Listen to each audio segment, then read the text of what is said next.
Тем временем в Ленске навигация началась еще в середине мая. Сейчас район в ожидании груза. Наши коллеги из алмазной столицы побывали в Ленском автотранспортном предприятии номер 2 и узнали о ближайших планах работы.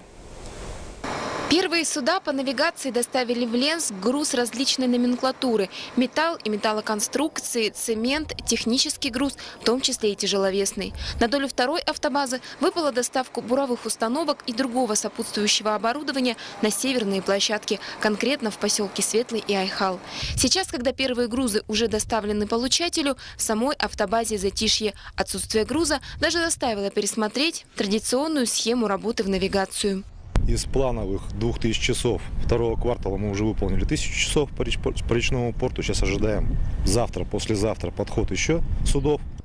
Решение не формировать специальную бригаду для работы в речном порту вынужденное. Так, руководство при условии отсутствия на данный момент транзитных перевозок пытается предоставить возможность отработать свои часы всему водительскому составу. Но даже это не помогает. Часть машин пришлось вывести из эксплуатации.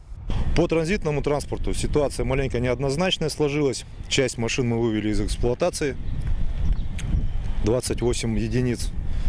Сейчас ожидаем подход клинкера на валом, перевозки с автомобилями-самосвалами. Будут задействованы 4 самосвала.